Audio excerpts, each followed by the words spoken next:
Major funding for Chatbox with David Cruz is provided by the members of the New Jersey Education Association, making public schools great for every child. Promotional support for Chatbox with David Cruz is provided by Insider NJ, a political intelligence network dedicated to New Jersey political news. Insider NJ is committed to giving serious political players an interactive forum for ideas, discussion, and insight. Online at insidernj.com.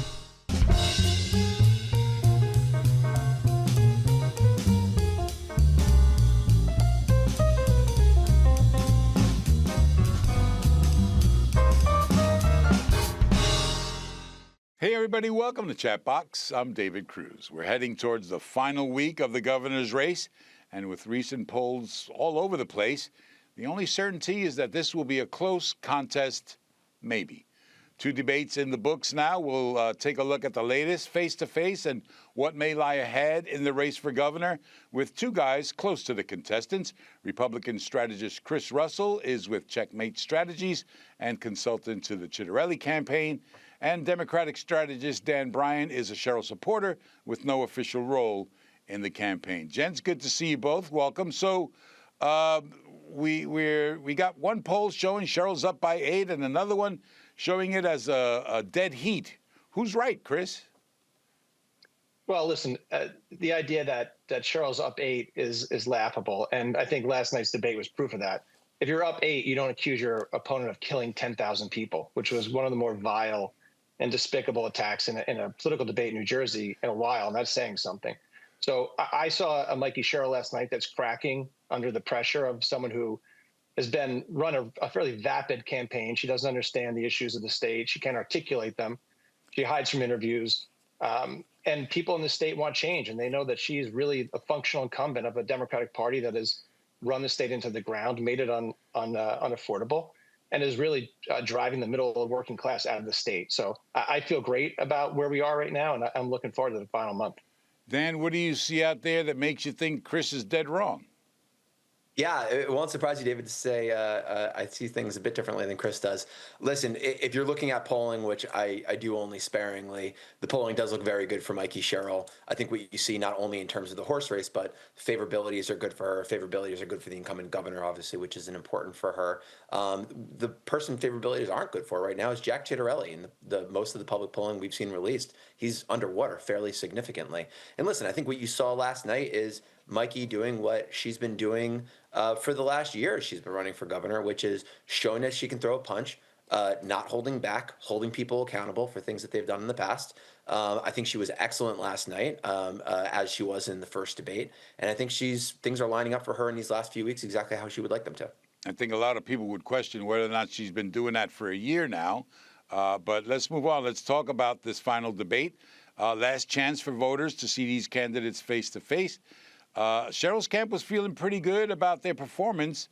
Why are you saying they shouldn't be, Chris? Because again, Mikey Sherrill has run this entire campaign without any real substance whatsoever. She's been lying about Jack Ciattarelli's record. Again, last night, taking it to a level that, Terrence McDonald in the Monitor today called irresponsible and inflammatory. And again, it's because she has problems on her own side, which is involvement in the largest cheating scandal in the history of the Naval Academy, refuses to release disciplinary records about that, constantly changes her story in that regard, like she did last night. She's gone from, I didn't rat out my friends, to I told investigators everything I knew, which is, last time I checked, completely contradictory.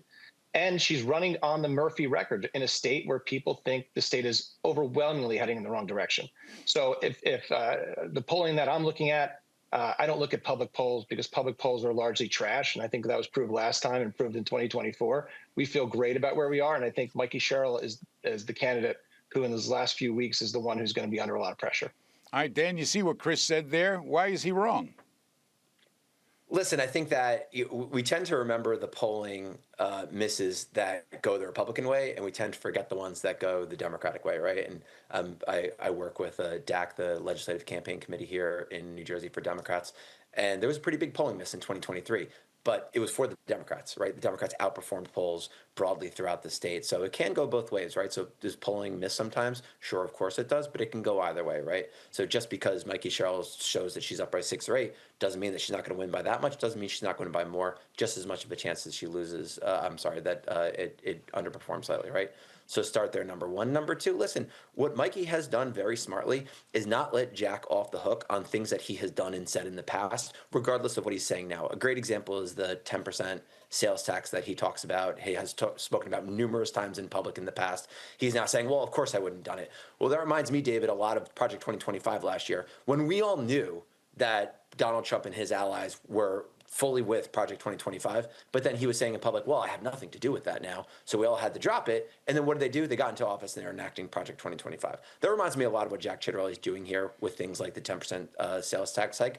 And she very smartly is not letting him off the hook on it. She's saying, listen, these are your words. You've said this in the past. I don't care what you're saying right now. We know what you said either behind closed doors or in public when you weren't running for governor. And that's what I'm holding you to. All right, let's go to the moment that a lot of people are talking about today. This is an abbreviated segment. It's the Sherrill talking about Jack Ciattarelli's medical publishing business. You know, my opponent likes to talk a lot about being a businessman, but I think what New Jersey doesn't know is much about his business, how he made his millions by working with some of the worst offenders and saying that opioids were safe, putting out propaganda, publishing their propaganda while tens of thousands of New Jerseyans died. And as if that wasn't enough, then he was paid to develop an app so that people who were addicted could more easily get access to opioids. And so as he made millions, as these opioid companies made billions, tens of thousands of New Jerseyans died. Mr. Ciattarelli. First of all, shame on you. Second of all, shame on you, sir. shame on you. During the Biden administration, she had no problem whatsoever with tens of thousands of people crashing our border each and every day, not knowing what impact they had in our communities with regard to fentanyl crisis, fentanyl abuse, fentanyl distribution, vaccination rates, and the like. Talk to your local police, talk to your county prosecutors in New Jersey. Since the border's been secured, fentanyl crisis has decreased significantly. She supported those open border policies. But with regard to everything she just said about my professional career, which provided my family, it's a lie. I'm proud of my career. First time I've ever seen your guy rattled, Chris. Was he? I don't think he was rattled. Listen, David, and I said before, if you say you killed 10,000 people, including kids, that's what she said last night. Dan is a good guy. I'd ask Dan, did Jack Ciattarelli kill 10,000 people? Are you guys really willing to stand behind what she said last night? It's insanity that she would say that. And I'd challenge any Democrat to stand there and back it up. I don't think Dan will. On top of that, talking about making millions, this is someone who made millions while she was in the United States Congress, tripled her net worth, broke laws on stock trades, got incredibly wealthy while serving in Congress, including trading defense stocks sitting on the House Armed Services Committee. Talk about someone who's got ethics problems. Talk about somebody who's profited off of public service. That's Mikey Sherrill. All right, we should also know, just for some context, that Jack Ciattarelli is also a millionaire. That's okay. Yeah. I mean, it's it's okay to make money, David, but getting rich while you're in Congress is a different story, and that's what she did. All right, Dan, yesterday's debate, that particular segment, low blow or fair game? Listen, I'm in a little bit of a different place than Chris is. I'm not directly involved in this race. Obviously, massive Mikey Sherrill supporter. Here's what I would say. Candidates in other words, Dan's not going to say Jack Ciattarelli killed 10,000 people because he knows it's insane. Candidates tend to get very upset when, especially what Jack Ciattarelli did there, when facts are brought up against them. What you didn't see him do was deny a single fact. Here's what he did. And by the way, we brought this up in 2021, David. You might remember there was commercials out there. We've talked about it. There was a little bit of talk about this in 2021. Didn't really come up then because no one thought he was going to win, so it wasn't really taken seriously as a narrative. But here are the facts. He owned a publishing company that published a whole lot of misleading fact about opioids. The opioid crisis was one of the biggest, I think still, we haven't really fully come to terms with how big this opioid crisis is, not only in our state, but in our country. And he did profit off of it. He was a part of it. He profited off of it. That could be an uncomfortable fact, but that is a fact, right? And rather than owning a medical publishing company, owning a medical publishing company is not killing 10,000 people. That is what she said last night. So words matter, right? Words matter. And this is what Mikey Sherrill said last night. And that to me is disqualifying rhetoric, right? We have an issue of political violence in our country where people are getting shot and killed for rhetoric. And she then says her opponent killed 10,000 people. All right, let me let him finish, Chris. Let me let him finish. Yep. Go ahead, Dan. Thank you. So rather than addressing the facts, what he did was get indignant and offended, right? That is not an answer, right? Here are the facts. He owned a publishing company and developed an app that helped ease the access to opioids for thousands and thousands of people in New Jersey, right? We know that as a fact. Did he kill 10,000 people? Did he kill 10,000 people like Phil Murphy killed 10,000 seniors and veterans? Are we talking about kind of the same rhetoric here? David, here's what I'm saying. I'm not saying what anyone else said. I'm saying what I'm saying here. Yeah. Here are the facts. He did those things. That is not an argument. Those are facts. Rather than address that and address the charges that came against him, as Mikey Sherrill has many times when Jack Ciattarelli said, "You've made millions," obviously not true. She went above and beyond being as transparent as I've ever seen a candidate in releasing all of her finances. Obviously none of that was true. She addressed the facts. After she got What he did was get offended and indignant and say, "I can't believe you would say that about me." All right, that's not an answer. let me let Chris get the last word on this. Go ahead, Chris. No, listen. I respect Dan, and I think he's a good guy, which is why he won't say what she said last night, right? It's because he knows it's insane, and he's in a tough spot. The end of the day, this campaign is going to be about who people trust to make New Jersey more affordable, who they trust to make it safer, who they trust to have it not be the place that people are fleeing left and right. Jack Ciattarelli is the only candidate who's the agent of change in this race, and he's going to win for that reason. All right, let me move on here. Just one last, David. Dan, real quick. you got 10 seconds is this for it. not Go. an insane charge. It's a charge we levied in 2021 because it's a fair attack. Okay. You moving on. never levied that charge, Dan, because you wouldn't. I don't think Chris- Phil Murphy would have allowed you to levy that charge. Chris, your guy was in Hudson recently, a couple of times actually. He picked up support from a few errant Democrats.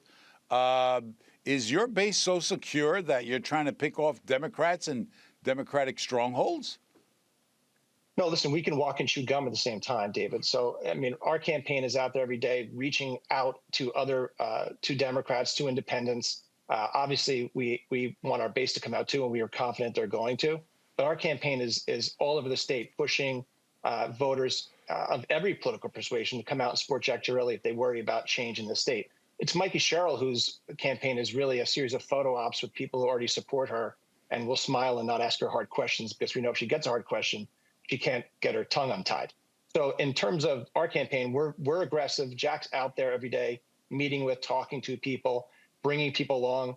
The Hudson County thing last week, Mikey Sherrill was invisible in Hudson County while Jack Ciattarelli was dominating parades. That says a lot about what this campaign is.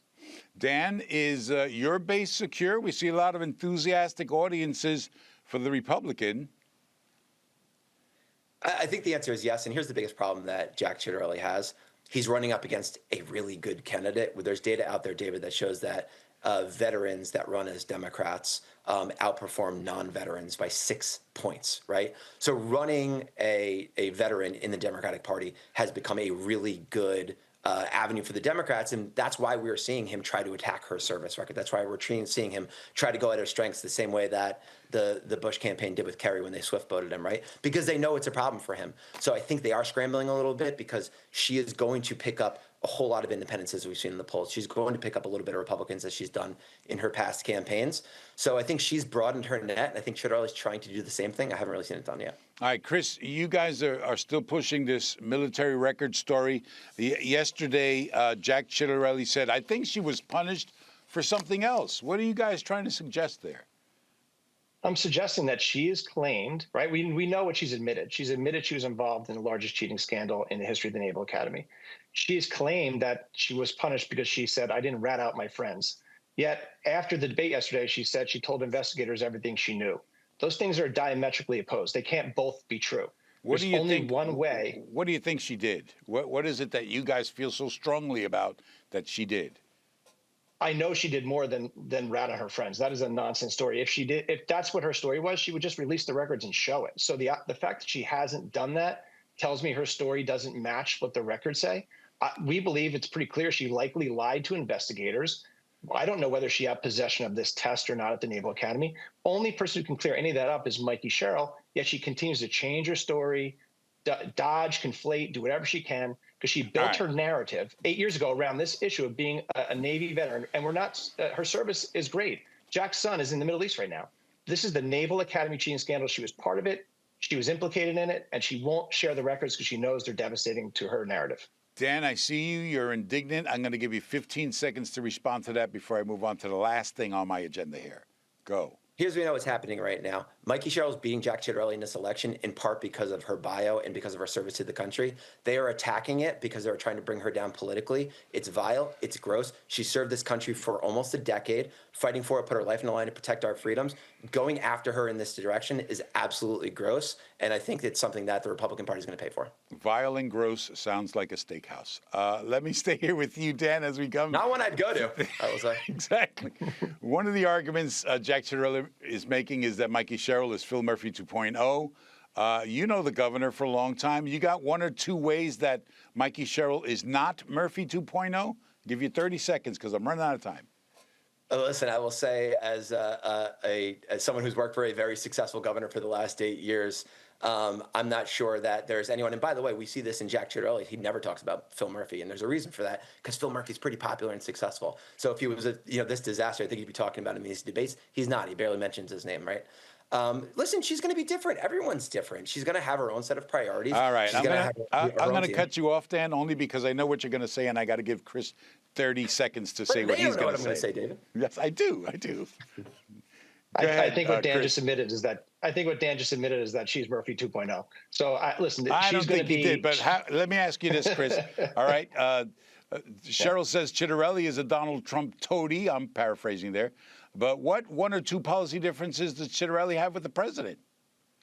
He's already talked about him. The Picatinny Arsenal cuts, he disagrees with that. He said last night, offshore wind, the president's decision to allow offshore wind to go forward in New York, he does not want that to happen here. Those are just last two. One? All right, that's good because I've run out of time. Republican Chris Russell, Democrat Dan Bryan, I appreciate you guys coming on. Good sports to you both. Good luck to you, and we'll see you out there. Thanks guys. Take care. As we celebrate Hispanic Heritage Month, we turn our attention to Puerto Rico, which has been very much in our consciousness after Bad Bunny's 2-month, 31-show residency at El Coliseo de Puerto Rico. No me quiero ir de aquí. I don't want to leave here is the theme. And it resounded with a lot of Puerto Ricans because, sadly, the island is losing its brightest minds. Let's talk about La Isla del Encanto with Juan Cartagena. He is a lecturer at Columbia Law, an attorney, former municipal judge, folklorist, musician, and rocker of the Kangol, although not today, like no other, among other things. Juan, welcome back to the show, man. Good to see you. Good to see you, David. Wonderful to be here. Also a coquitero. Is that a word? A coquitero of the highest order? And the person who loves coquito, he makes coquito. All right, that's good. See? Our almost viral video sharing your mom's coquito recipe. You folks can go check that out online. Anyway, coquito is kind of a perfect metaphor, I think, of the duality of being Puerto Riqueño in America. Coquito, Bad Bunny, beautiful beaches, but life on the island is getting harder and harder, no? Definitely. A lot of that is, centuries old. So it's been a colony for a long time under different flags of other foreign nations. But I think most recent issues have been after Maria, Hurricane Maria in 2017. Yeah. And then also the incredibly, the incentives that the local government is given for persons to travel to and make a residency in Puerto Rico from the U.S. Yeah. Major tax breaks are being given to them that are not available to people who live on the island.